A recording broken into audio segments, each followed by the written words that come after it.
Isaac, how do you reflect on last weekend? I know you didn't get the result you wanted, but it looks like such a high quality match. Yeah, it was. It was probably a bit quicker than we wanted it played. But I think taking nothing away from Carlton and Richmond, the Friday night spectacle was pretty good. I think some of the moments that happened in the game, and Ollie Henry was probably involved in 3 or 4 of them. But from pulling myself outside the game and actually just sitting from afar and you look at it, it can only be good for the game. What did you make of that theatre with Ollie Henry? That was pretty special. It would have been nice if he didn't get caught in the goal square holding the ball. But as I said just before, I think it's good for the game, and you certainly see the passion and the excitement and all the emotions of the fans. And I think that's only a good thing. Did you have any issue with the surface? Your coach had some strident remarks, and Sam Doherty, he's come out and said that he was concerned. He's had the 2 ACLs. Did you feel comfortable out there? I'll leave that to bigger and uglier heads than me. I'm sure from all the discussion around it, there seems to be a lot of discussion. So we saw 4 great games of footy, and I'll leave it at that. There's not going to be any sort of talking around it or planning for it this weekend when you're back on there in a couple of days' time? Well, I don't think you're allowed to wear steel screw-ins anymore. So, no, I think, we'll just be going out to play the game. I think, as I just said, there's 4 very good games of football on the weekend, and hopefully we see one as good as what we produced against Collingwood, against Carlton on Thursday night. I think that'll only be good for the game. Yeah. It's unusual for you guys to concede such a high scoring game. Obviously, round 1, there's obviously a little bit of noise around that. Was that more round 1 rustiness, more Collingwood's attack, your defence not being quite up to grade? What was it? I thought, to be honest, I'm taking nothing away from Collingwood. I just thought they were better on the night. It was disappointing that we lost, but round 1's just as important as round 8, 12, 15, 23 now. So, I think it was disappointing we lost. Collingwood, I thought their hands were really slick and they caught us offside a few times. And they were probably just up and going a bit more than what we were. It might take us a couple of rounds to work into the season, but certainly no panic stations. Just with the injuries to Tom and Sam, it looks like he's going to play though. Is there any concern about the 2 Carlton forwards and the dominance that they could potentially have? To be honest, I haven't thought of it as of yet. I'm sure the coaches are working through that. Tom's obviously one of the best defenders in the competition, has been for 5 or 6 years. So every time you lose someone of that calibre, there'll always be changes made and things shifted and moved around that. I'm pretty sure Sam's going to get up from what I'm hearing. So, it'll be disappointing not to have Tom out there, but it gives someone else an opportunity. And I think we showed last year that every time someone went down, and obviously Pat Dangerfield missed a lot of footy last year, and every time someone stepped in and did a really good job for us. So I think it's exciting for whoever steps in for Tom. Is he a loss as well though in terms of being like a general back there, not just an incredible defender? I think when you lose one of your best players, they're a loss on many different levels. So, he's also very good at setting up our defence, but I wouldn't say that he's the only one back there. So, it'll be good to see, and I'm looking forward to seeing Sav go at it again, because I thought he was one of the best players on the ground Friday night. Yeah, so you were really impressed with his performance? Yeah, I thought he was really impressive. He's probably had 2 or 3 tough years where he's been thrown around, ruck, forward, not much in defence, but I think he probably showed the competition on Friday night what sort of talent he has, and if he plays to that level, he can be a very good player.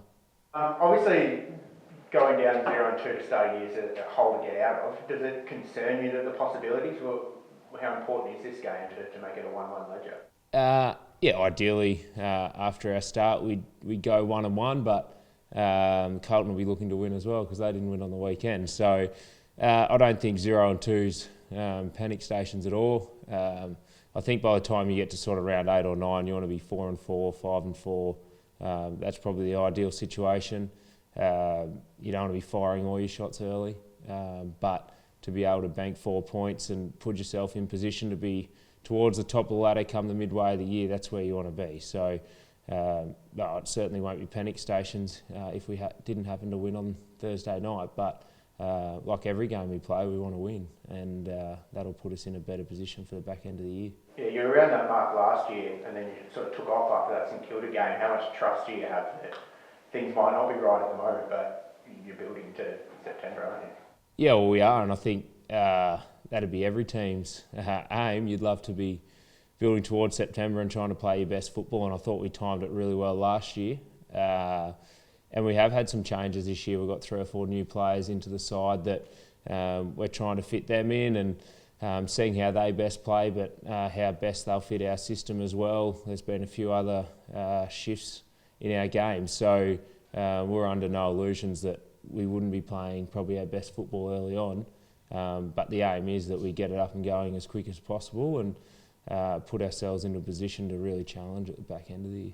This is your 50th game in the hoops coming up. Is it? Yeah, it is. Yeah, right. I'll raise the bet. When you'll finish up, do you think you'll be more of a Hawthorn or a Geelong person?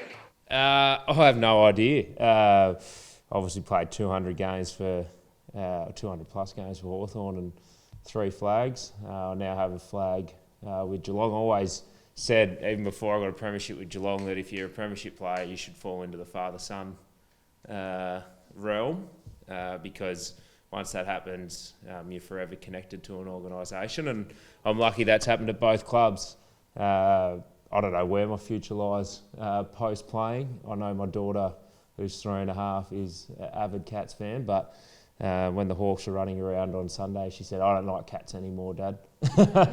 So, as she was wearing Cats attire, so I'm sure my kids will determine where the heart falls, but no, I still very much enjoy watching the old club run around, and feel very proud to be a part of the Geelong Footy Club. I like that idea about the father-son or father-daughter or whatever as a premiership player. Is that something you've been thinking about? I don't mind. To be honest, I've thought about that for many years when they talk about the criteria, but I have no idea if my children will want to play football. Hopefully they take up golf or something. Across round 1 we saw the return of the bump, weirdly, 3 incidents. I'm just wondering, did you find that odd, and would you still elect to bump given the risk that we're now seeing with one player sent straight to the tribunal, another getting 2, another 1-match suspensions? I think my career would show that I'm not overly great at executing a tackle or a bump. So it's interesting. I think now as players we have a duty of care for our opponents, and it's unfortunate to see, but also the bump is a great spectacle when it's executed in the correct way. So ideally we don't want to see players getting injured, but we also want to preserve some things in our game as well. So it's a tough one for the AFL. But is that duty of care, I guess, bigger now that we know more about concussion and what's happening with the links with CTE? Oh, I think it is. I think probably our duty of care all around with how we play the game now, not just with CTE, but certain other long-lasting injuries. And I think you see when players get injured from other teams, for example, Jeremy Howe on Friday night, many of the opposition players will be messaging him or contacting him to see how they are straight away. So with free agency and guys playing junior football together, not being so much zoned and plucked from certain little areas, there's a lot of connection within the players in the AFL. So there is a hell of a lot of care out there, and ultimately we want to win, but we certainly don't want to see any players injured. Sorry to ask this in March, mate, but have you thought about the end of the year and whether you're keen to go on yet? No, I haven't. We'll just see how it unfolds. I'm probably fortunate enough that, I'm in a good position of having a great career, and we'll just see how that unfolds. There's no stress around that at the moment.